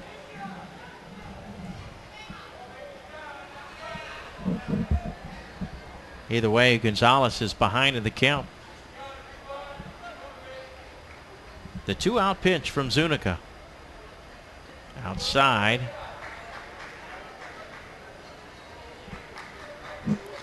I'm blocked from my angle. That angle that we had there looked like he put up 2 fingers. I'm guessing 2-2. I'm leaning in that direction also. That would be ball 3. So the count is full. Archbishop McCarthy, one of 9 nationally ranked teams this week, Tampa Jesuit, the number 1 team in the country, has been eliminated. This one hit to right center field, and on the run, how about the running catch by Zach Larson in center field? Fine play by Larson. Well, I told you earlier that that's a guy who gave up football, and according to his coach, he goes and gets everything. That's a nice running catch to end the inning, and it's a 1-2-3 inning in the top of the 7th. Now it's up to the offense for the Mustangs. They need 5 runs to keep their season alive. Bottom third of the order coming up next right here on the FHSAA Network. At 4:05 p.m., the Class 6A championship game between the winner of Archbishop, McCarthy, and Lakewood Ranch, and they face Pace.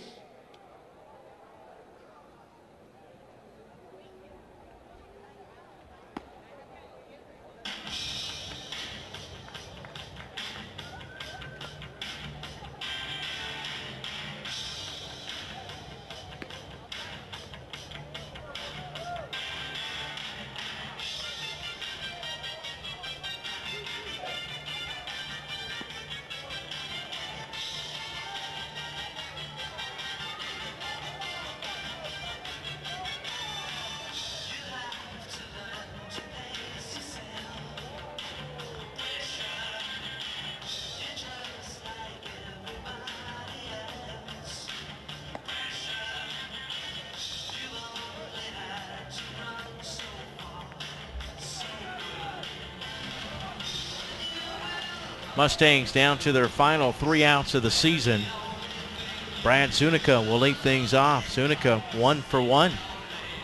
Doubled to right center field and drove in a run in the 2nd inning. That has been the only run of the game for the Mustangs. Nick Travieso steps behind the mound, making sure his defense is set. Pretty much is telling everybody, I'm ready to take this one to the house. I'll throw the strikes, you make the plays.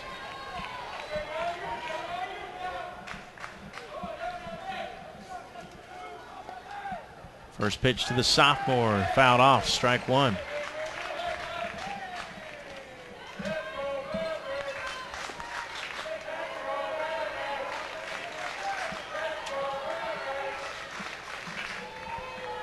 Oh, 1 delivery. That one's taken low for a ball, 1-1.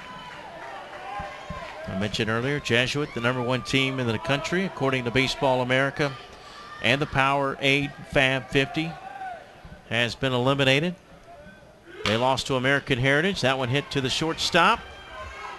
And the throw to first. Good play by Basto, who is a little bit out of control, but makes a nice play for the first out of the inning.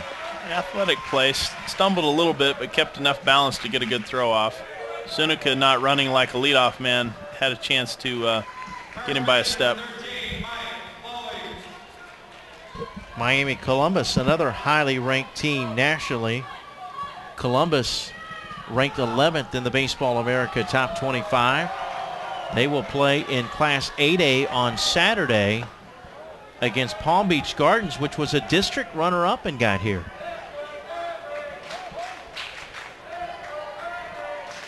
Mike Lawley 0 for 2 in the game. The 1-0 pitch. That one's taken low and inside for ball 2, 2-0. Also, Bishop Farrow of Fort Myers ranked 4th in the Powerade Fab 50, number 22 in the Max Preps Excellent 25. As that one misses for ball 3, and it's now 3-0. Outfielders and infielders bunched toward the middle. Anything down the lines is an easy double. But they are not going to let any cheap hits drop in and get a rally started. And there's ball 4. Well, speaking of a rally starting, and a walk is a notorious way for a team to get back in a game.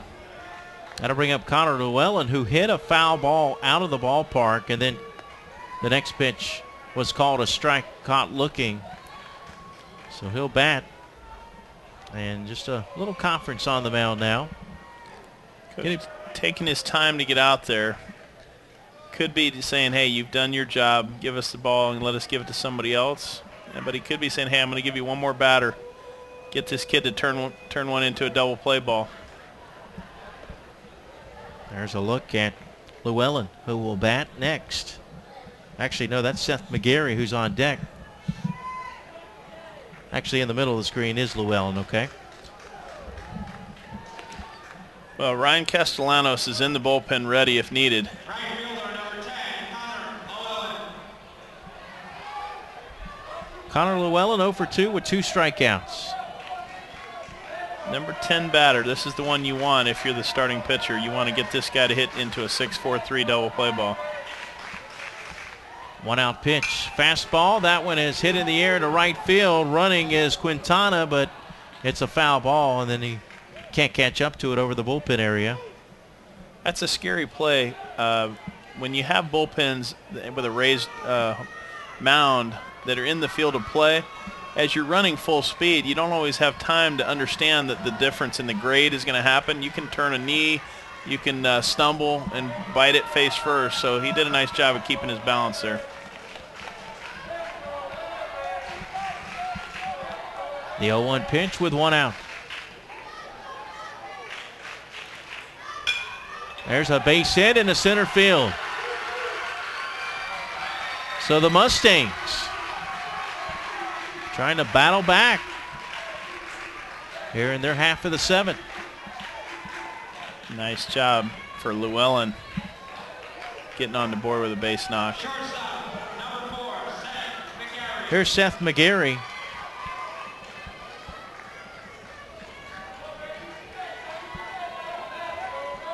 Yeah, this kid competes with heart. I would love to see him hit one down in the left field corner, rattle around and get a couple runs in, make his day. First and second with 1 out for Lakewood Ranch. They trail by 5 runs in the bottom of the 7th. Tying run still in the dugout. As that ball is hit to the gap, that's going to get down. Left center field. 2 runs are going to score on the play. It's a stand-up double for Seth McGarry, and now it's 6-3. It just got interesting, and as you see Nick Travieso, as he walked back to the mound, he looked to the dugout, held his hand out to the coach and said, "Hey, I got this," as if, don't even think about coming out here and taking me out of this ball game. Second baseman, number 3, Justin Greenaway. Well, he may not be able to make that decision. Well, it is not his to make, but we're gonna have to make a pitching change second visit here. And we are going to get Ryan Castellanos, number 40, coming in, and a slight break in the action. Lakewood Ranch battling back here in the bottom of the 7th inning. We're going to keep it right here, Mike? Yeah, we'll keep it right here. I'll tell you about the new pitcher. As Nick Travieso's work is done. Fine job by Travieso. He deserves all the high fives and pats on the back he can get on the way to the dugout. He pitches 6 1/3 today. Allows 3 runs so far. He's responsible for the runner at second on 5 hits. He walked only 1 batter. He hit a batter. Actually, he walked 2 batters and hit a batter.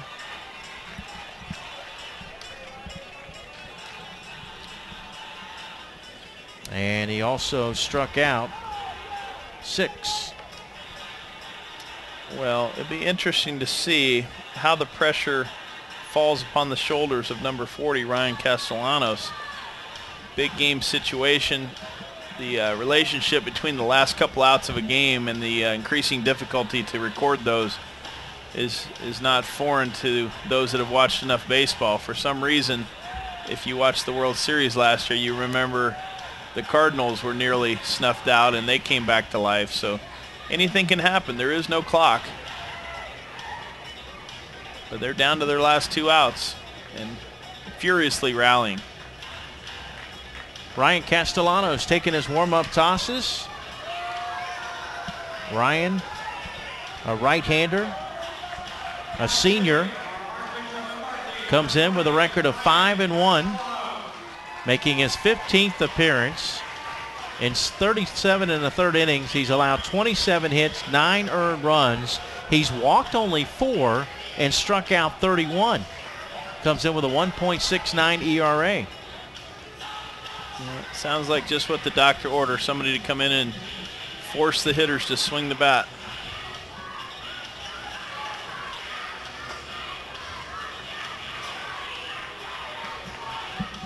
Travieso probably will bypass college, but expected to go to the University of Miami if he doesn't sign a professional baseball contract. They have another pitcher, Andre Martinez, who is going to FSU, who has a .93 ERA and would likely pitch in the championship game. .93.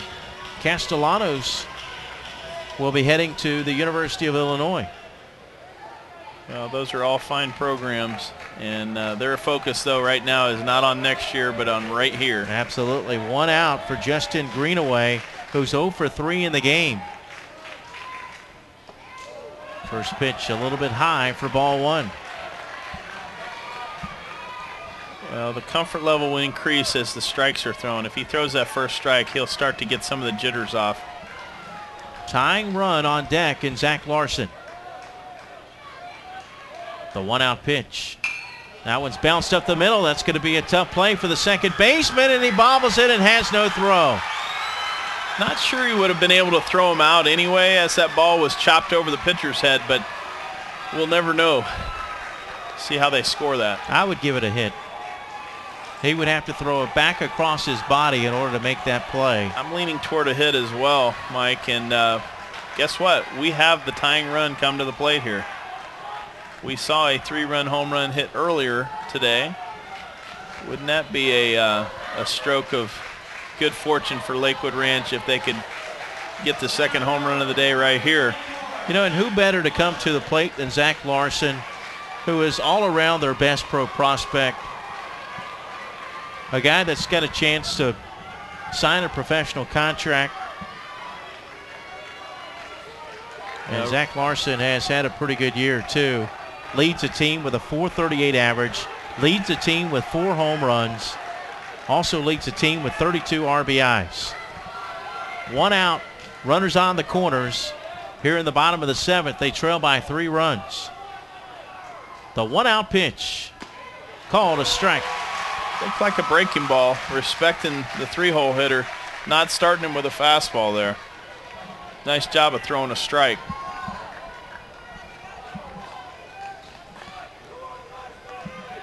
No balls, 1 strike, 1 out, 2 on. Here in the bottom of the 7th, 2 runs already across the plate. The 0-1 pitch.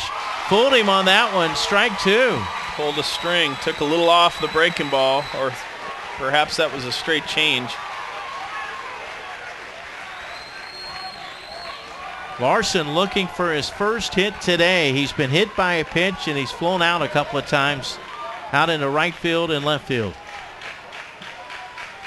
The 0-2 pitch from Castellanos. Another break-in pitch, but he didn't bite. 1 and 2. Worked him well outside. Wasn't going to make a mistake of leaving something hanging over the plate by mistake. Outfield is playing rather deep. Don't want to give up any extra base hits right here. 1 ball, 2 strikes. 1 out, 2 on. Mustangs trying to rally here in the bottom of the 7th inning. The most life we've seen out of the Ranch fans so far, and they've got something to cheer about for sure. The 1-2 pitch. Swung on, popped up. This one might be playable. It is. Right in front of the first base dugout. The catch is made by Michael Hernandez. And there's 2 outs. So it's all up to senior left fielder Brandon King.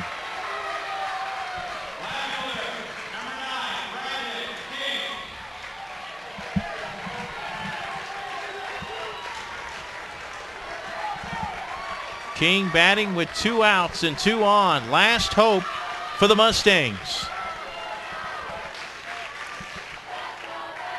The first pitch is there for strike 1. Again, Castellanos not afraid to start the hitter off with a breaking ball in their first strike. Castellanos and the Mavericks 2 pitches away now. 2 strikes away from their 3rd consecutive appearance in a state championship game. Swing and a miss, strike 2.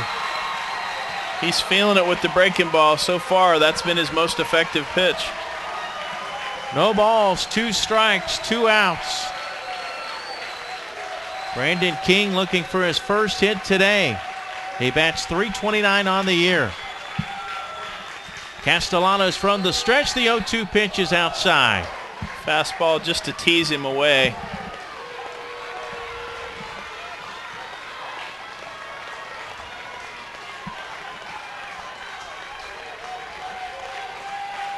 The 1-2 pitch here in the bottom of the 7th. Once again, good patience by King as he holds up on that one. 2-2 now. If Castellano can bring that ball another 4 inches closer to the plate, he will get the hitter to fish. That ball breaks late. It's got good movement.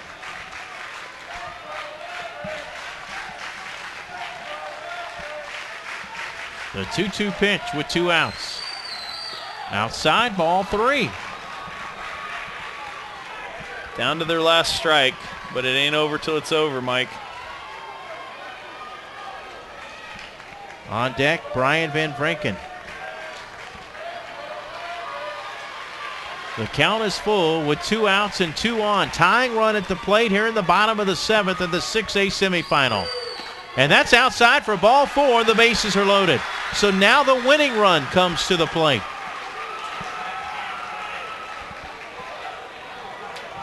Mike, what are the chances Brian Van Vranken can bust this thing up by hitting a ball that would score 3, if not 4 runs and put it to bed? Well, he leads the team with 14 doubles. That should give you some indication. Outfield showing respect, playing deep except for in center.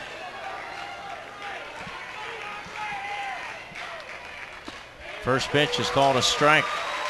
That was a tough call right there. That ball looked a little bit up and out. Not where you want to do is fall behind 0-1. Now he's got a chance to throw that curveball. 0-1 pitch. Swing and a miss, strike 2. And there was the curveball. So now he's seen one of each. It's just a matter of whether or not he can foil the good pitcher pitch till he gets a mistake he can drive. Mustangs down to their final strike of the season. No balls, 2 strikes, 2 outs, bottom of the 7th, bases loaded in a 3-run game. The 0-2 pitch. He held up. 1-2.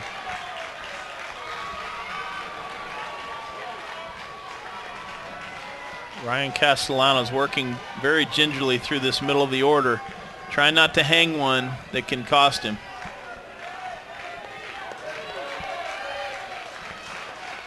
One ball, 2 strikes, 2 outs.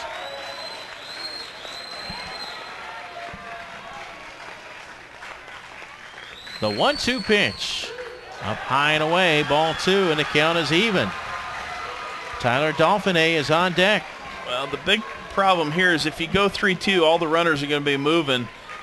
You definitely want to try to get the out or get the ball put in play on this pitch.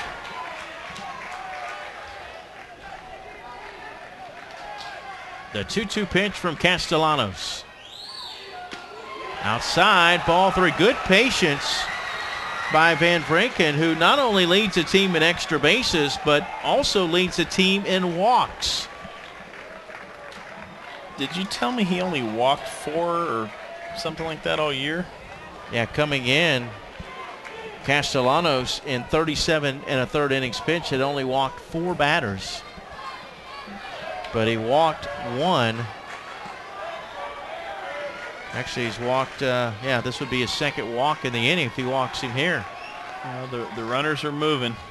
3-2 pitch. That's inside. Ball 4. The run will score. And we have ourselves a 2-run ball game. Well, as important as that run is to score, really, the man standing at second base is the key. He is now in scoring position, and that's going to put pressure on the outfielders. Where do they play? Do they play deep? Do they play shallow? We'll see where they position them. Got a courtesy or a pinch runner here, number 17.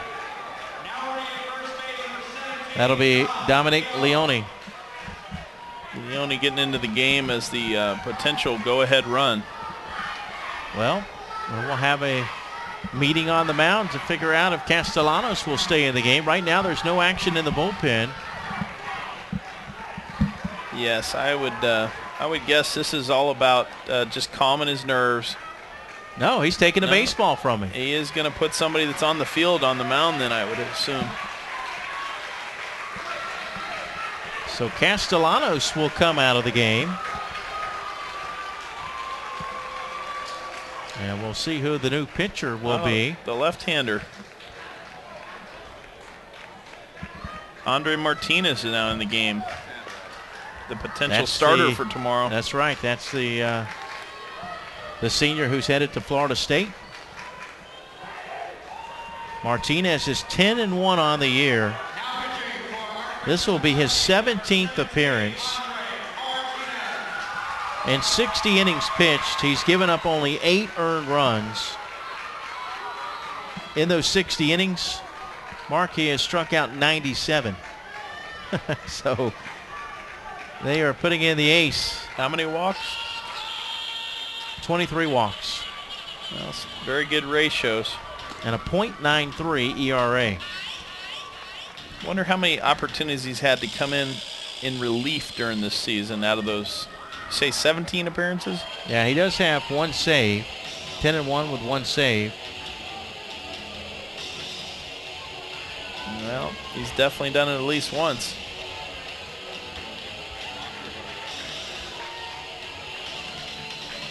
And he will face. Interesting, he's getting his warm-up tosses in from the windup. Be curious to know if he does go to the stretch here at some point, how many pitches they're going to give him to get loose. He did not go from the stretch at all. Looks like he's going to rear back and try to bring it past the hitter at the plate. Tyler Dauphiné.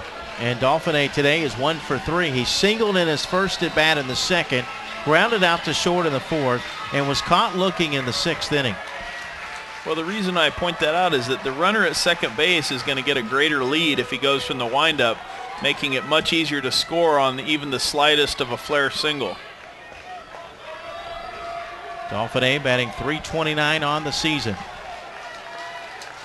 Tying run at second, the winning run at first. 2 outs here in the bottom of the 7th inning of this Class 6A state semifinal. 3 runs across the plate, and the first pitch is way outside for ball 1. Wow, if that ball got away, this place could go crazy on the ranch side of it. That ball was a good 3 feet outside. From the windup, the 1-0 pitch. Outside, ball 2. Well, adrenaline does crazy things. Sometimes harnessing that is a lesson young men have to learn. He's definitely amped up, but he's not finding the strike zone just yet. Got to be taking a strike right here, I would assume. The 2-0 pitch. That's there for a called strike. 2-1. Good velocity with that one. Well, he took a slight bit off, but got it right down the middle of the zone, got that first strike. Now the jitters might not be as bad, finding his rhythm finally. The 2-1 pitch. Low, ball 3. 3 balls and 1 strike here in the bottom of the 7th inning.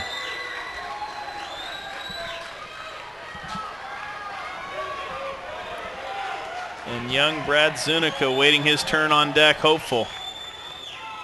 Swung on and popped up into center. This should do it. Duarte is there. He'll make the catch. And the Mavericks hold on for the victory. Well, the Mustangs did not go down without a fight here in the 7th inning, as they played it 3 runs in the inning on 3 hits. 9 came to the plate. couple of pinchers for the Mavericks, but in the end, Martinez holds them off. And the Mavericks are going to play for their third consecutive state championship. Well, valiant effort by the Ranch, but Archbishop McCarthy had an answer to the rally, and that answer was Andre Martinez coming in and putting out the fire. So the number 13 team in the country, according to Baseball America, Archbishop McCarthy. The Mavericks get the win 6-4, and they will play for the Class 6A state championship tomorrow night at 7:05 against Pace. Boy, that'll be a great one tomorrow night. Tune in. Be ready to watch that one. I'd like to remind you can order DVD copies of this broadcast and any other broadcast by going to FHSAAsports.com, www.FHSAAsports.com. Once again, the final score, the Mavericks of Archbishop McCarthy will play for the Class 6A state championship. They defeat Lakewood Ranch by the final score of 6-4. Now speaking for my broadcast partner, Mark Schanbach, and for our producer, Keith Campbell, and their entire Play On Sports crew, I'm Mike Rideout. Good night, and God bless from Port St. Lucie.